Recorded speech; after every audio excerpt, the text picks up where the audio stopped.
hello, what's up, everybody? Welcome back to Korean Tapas, episode 10, with me as usual, Minki Kim. How are you, man? I'm great, thank you. And you? I am very, very good today, as well as Jisang Kim. Señor Kim, how are you? Good, good, good. I had a wonderful weekend. I'm glad to hear, glad to hear.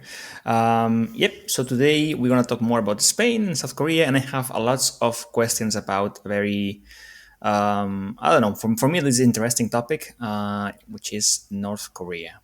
Another Korea. Whoa. Another Whoa. Korea. I think in Spain or Europe in general, there's a lot of either misunderstanding or ignorance when it comes to North Korea.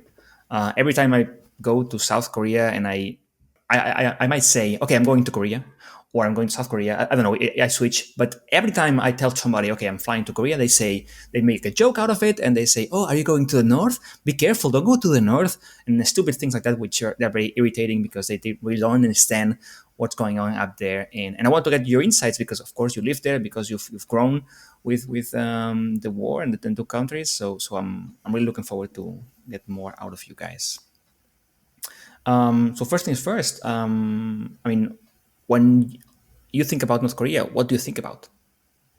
Could you give us some more detailed Yeah, like I question? mean, okay. So if I yeah, sure. So when I if you tell me South Korea, my first image is like food and martial arts. Like very good food, and because I love the food there and martial arts, sword and stuff. So when I'm sure that when I ask you about Spain, you might have mental images, right, about Spain or maybe I don't know, uh, the Pamplona for Minki and things like that. So what about you guys? What about like if I just say North Korea, what do you think about? In my case, I'm gonna divide the North Korea into two because usually most of the Korean people, I mean, most of the South Korean people think differently when it comes to their government and their citizen. So in my case, for example, when I think about North Korean government, I can simply say that they are crazy, especially Okay. the leader.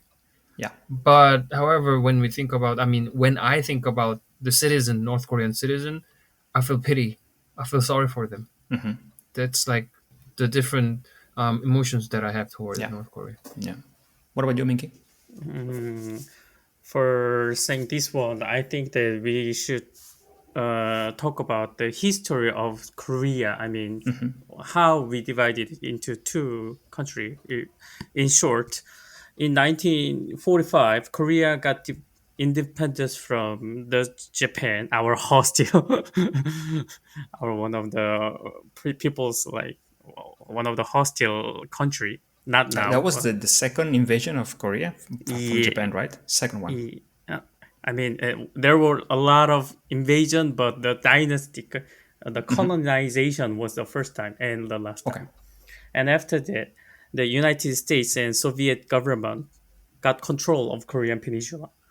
And then some our inner, because of our inner, what can I say, inner debate and our mistakes, and United States and Soviet Union, blah blah blah. So ultimately, there were two governments, but at that time we can speak. I mean, we can talk. We can go to North Korea and South Korea, but suddenly we got the war because North Korea attacked South Korea, and from that time we had a big hostility. Yeah. So what I meant was like my in my generation we didn't have any war, actual war.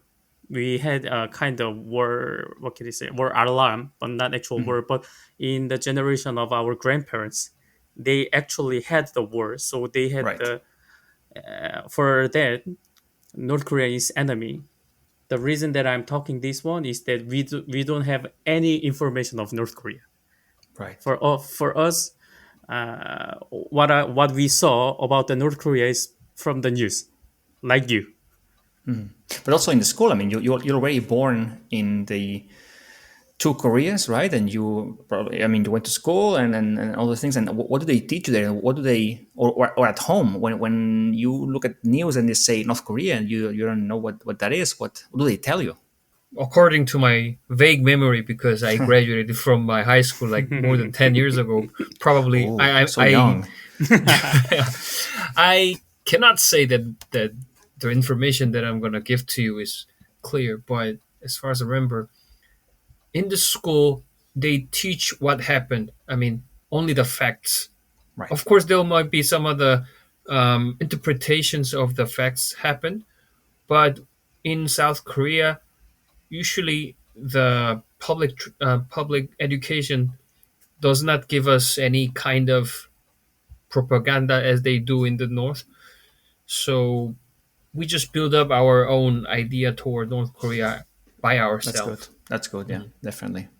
But to give you some additional information, this is a little bit related to the initial explanation that I give to you. I mean, like for example, in the beginning of this conversation, I told you that I think differently about the North Korean government and then the North Korean citizen. This is probably this idea probably comes from the experience that I had in my military, because in the military there is a some sort of education to give us an idea about how to think differently about them. So I mean, clearly the Korean South Korean military tells us that our enemy is North Korean military and North Korean government, but North Korean citizens are not our enemy. They do differentiate them. That's the only opinion that has been given to me externally. That doesn't surprise me. I mean, again, I have not gone to the military myself, but that's what I would imagine.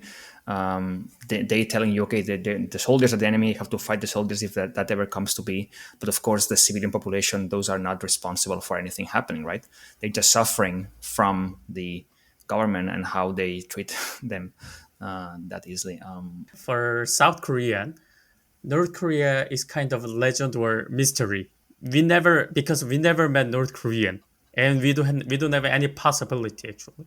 Even though we go to the abroad, we cannot meet any North Korean, or we cannot talk. I mean, they don't travel a lot, and of course, we cannot travel to North Korea. I want to go to some place like historical place there, like memorable or beautiful mountain, but we cannot go. So for us, we don't have any information.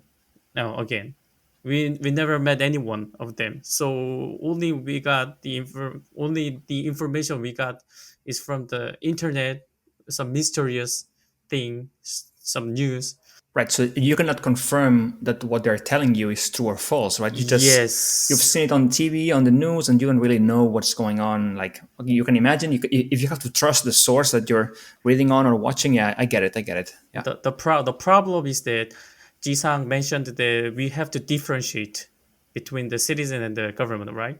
But actually, we never met the citizen. So when it comes to North Korea, I only think about North Korean government actually because I never met them. I cannot talk them. I never think of them.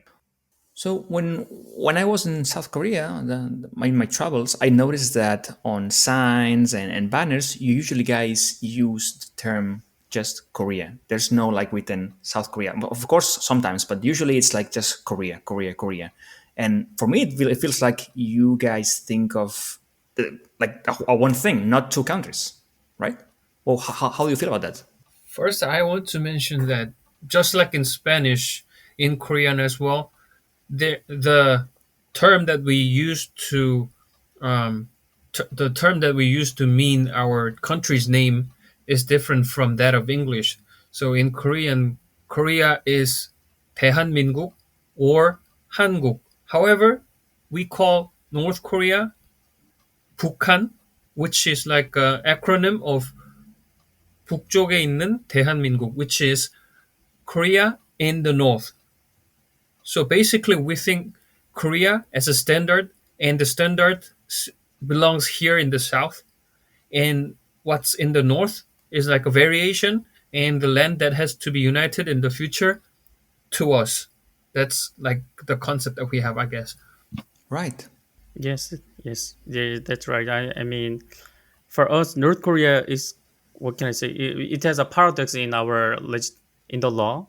Our territory is not only South Korea territory, but also we include the Korea Peninsula, which means that actually in the from the law, North Korean territory is North Korea territory belongs to the Republic of Korea, which means South Korea. Okay. But however, in the law, again, we are telling that we have to try to unite between South Korea and North Korea. Yeah. They have two lines, so like it has already paradox in the law. So conceptually, as Jisang said, in our concept we have to be united. Yeah, in other words, it's like the territory that has to be redeemed. I think not many people realize like you are very close to another country which is at war with you, right? And I mean I cannot possibly experience that. I mean again I'm in border with friends in Portugal and I don't feel like we're not at war with friends in Portugal.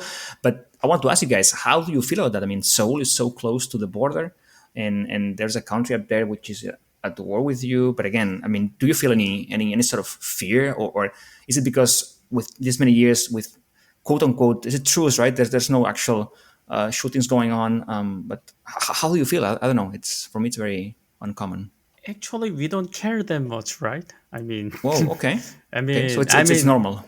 yeah, it's normal. I mean, we don't have to be normal. I'm ashamed of myself again, but when North Korea shoot the missile again, and people just recognize as, oh, again, we don't think that seriously normally. In my case, in the university, I took a course that was called like the policies in the North Korea. Though it was not from my major. I wanted to learn more about what they do in North Korea.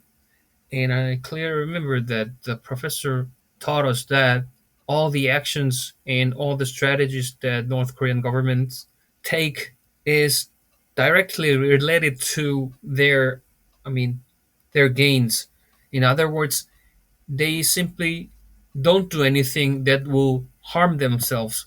So even though their action might seem very crazy and fearful, they won't do any crazy things. I mean, literally crazy things that might be a big threat to South Korea. So we don't have to be like very sensitive or worried about their, exaggerated words or actions.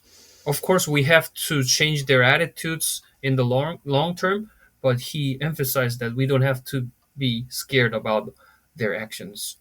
Right, because in the end, if they do any extreme action against the South, they know it's a mutually assured destruction. And in the end, if they attack the South attacks the North, and everything is done, right?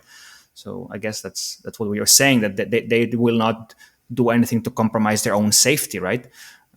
Yeah, okay, that makes sense. You talked about many times about unification and merging again the North to the South.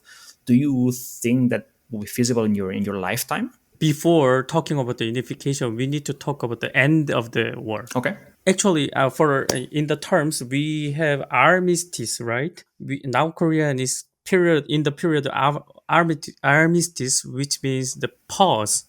Actually, our war didn't end officially. It's we have just a vacation kind of. So one of the mandatory system is military, right? Yeah. All adult men should go to the military, and this is so sensitive to them to Not us. should, you must. It's mandatory by law, right? Ah, okay, yeah, we must. I mean, if somebody doesn't go to the military, then people see him blah blah blah. This is quite a very strong concept, and we're still in the war. So in 2021 and 2022, there was kind of start of talking about the end of the war.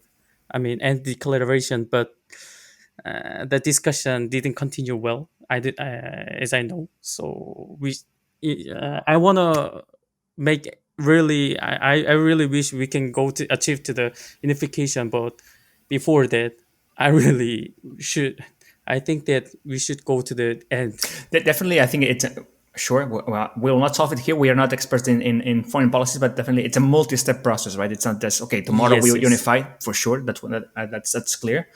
I guess that the feeling is mutual with you, Jisang. I mean, would you look forward to that, or people in general in Korea look forward to unification at some point eventually in the future? I tell you one interesting thing. In Korea, that topic is also the same. I mean, also the very uh, one of the most common topics to be on survey. I mean, asking people's thoughts about the unification, whether they want or not. And as time goes by, especially as people gets younger, I mean, more younger, more indifferent about the unification because including us, the younger generation, simply doesn't have any direct. Simply speaking, we didn't feel any need for the unification because, honestly speaking, South Korea is not like top wealthy, but wealthy Oh enough yeah, country in definitely. the Yeah, world, sure. and we had lots of chances to actually read the articles about the gigantic budget that will be required when the unification happens. And in the past, the need for the unification was actually promoted with like emotional approaches. But nowadays, younger generations simply doesn't care about that kind of approach. We just care about the reality. I mean, realistic um, gains and losses. So because of that, we are like, I cannot say this is like the majority of the opinions, but simply lots of people don't really care about the unification because it's not directly related to our daily lives or living. Exactly, exactly. So I can see that. I can see that if you have your job and you have your place, your car, your home, whatever, well, how does it affect you in a negative way? No, I mean it's just it's there, but it would affect you negatively if there's unification because of course you would have to help out the population in the north and of course do all those things. As Jisang said, like people get more, what can I say, people get more indifferent about the North Korea, which means that we don't care. I mean, in our normal life day, we don't know them much. We never think about them. The problem, one of the problems is that even the hostility means the interest, right? I mean, if we hate them, we think about them, but we don't hate them. We don't think about them. So when I was young, when I was in elementary school, I wrote down some like unification writings that we should have the unification because of our family separated during the war, blah blah blah. As Jisang said, emotionally. Why I mentioned about the end of the war and is because unification is a lot to go, and actually, I'm not sure that in our period, unification is the only solution, but I want to get end of the war and maybe ultimately the unification because of the economic situation. Korea is wealthy country, but our population is like our is maximized now. Our industry is like kind of maximized with the some factories, blah blah blah. Our salary got really high, so in my point of view, not only unification but kind of friend relationship with North Korea can have our more advantage. Right, a collaboration and maybe move some maybe factories to there so they can in work in and some point things like that. Yeah. Mm. exactly, so in some point some agree with me, some doesn't agree with me. The point is that we should we should see the economical thing, not the emotional thing, or that we have the we are the same race and we had the same history. This is not the solution now. Like we should talk about more like practical thing. In our parents' generation, that kind of emotional approach was very efficient, but for us, it doesn't. It simply doesn't. We just care about the rational things.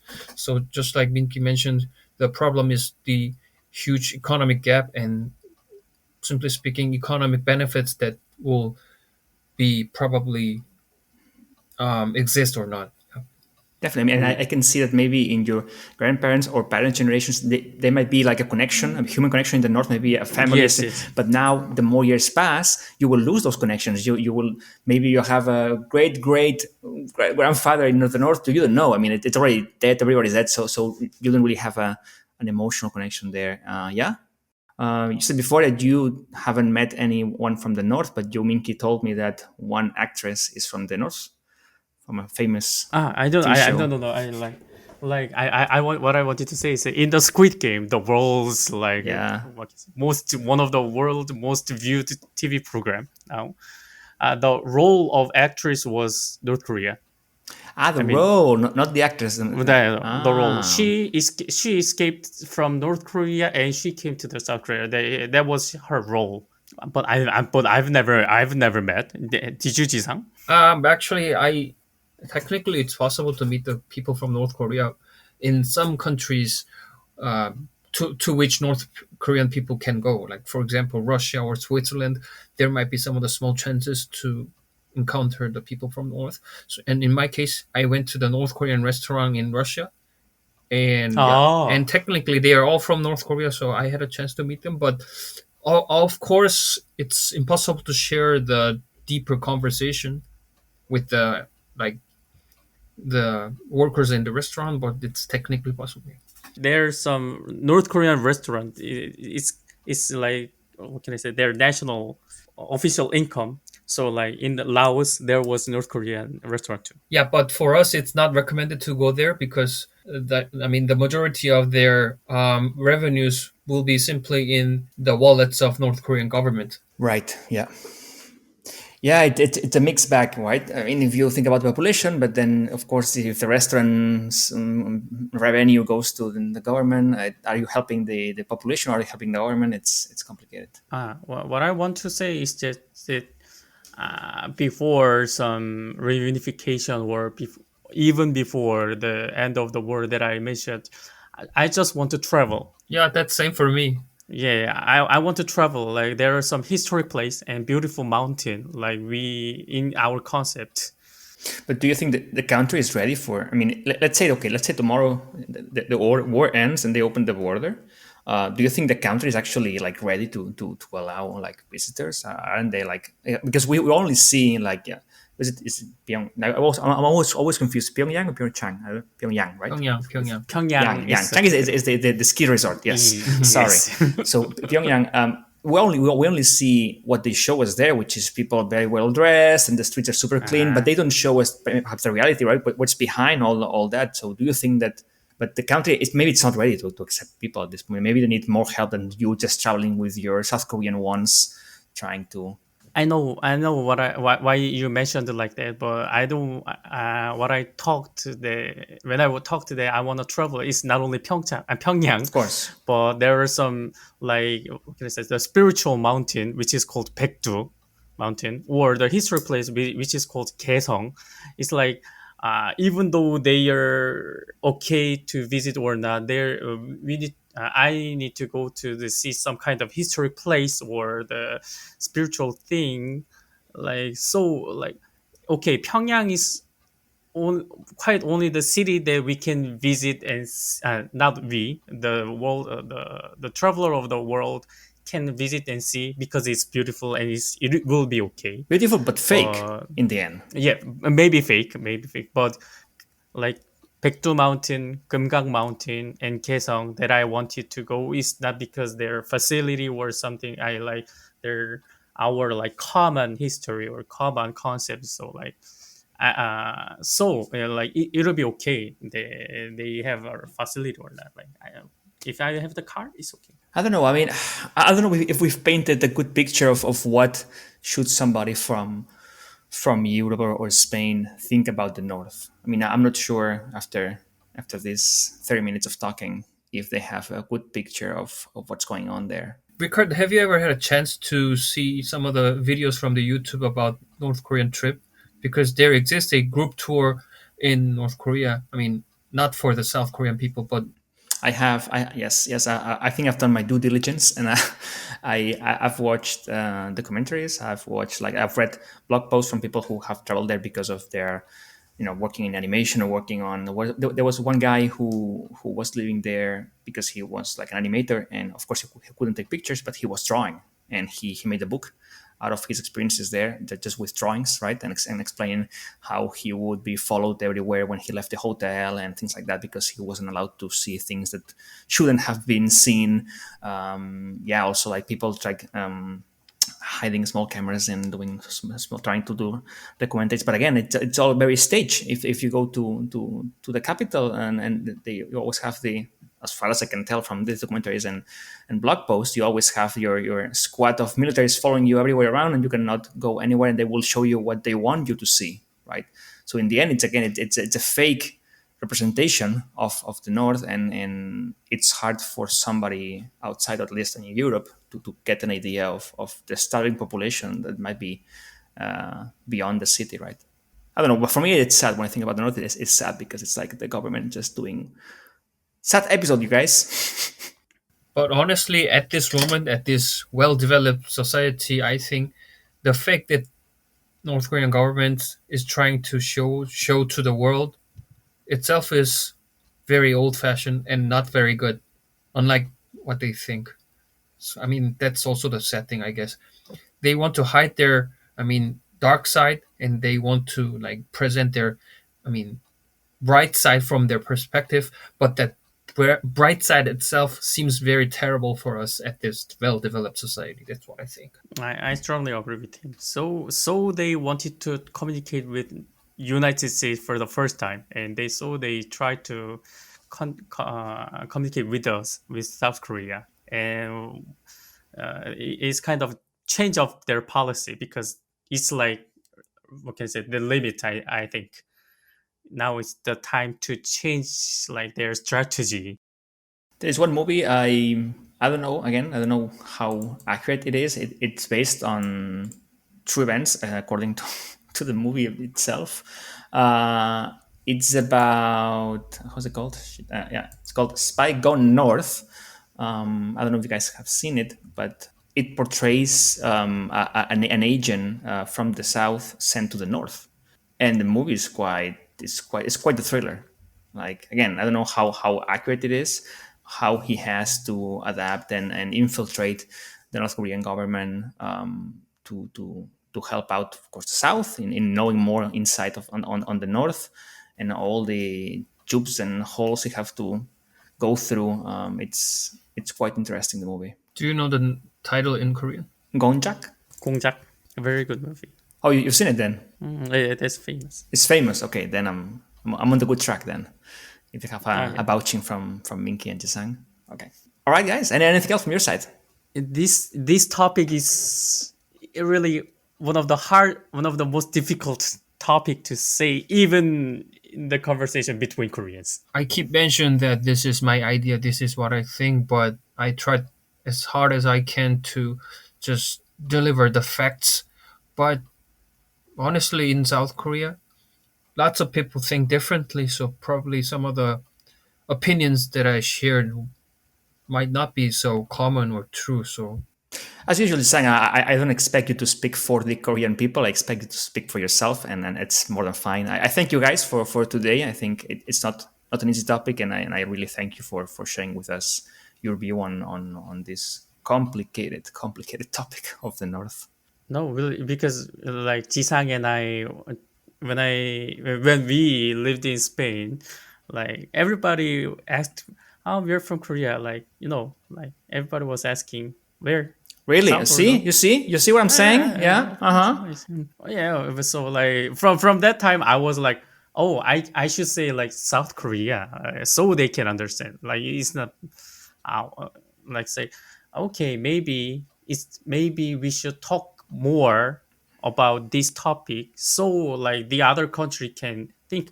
Like Pyeongchang and Pyongyang, they when we had the Olympic, there are so many people that were confused, Of like course. because Pyongyang is so famous, like so maybe it's the time to talk more, not only the bad thing or good thing, but the citizen or the facts.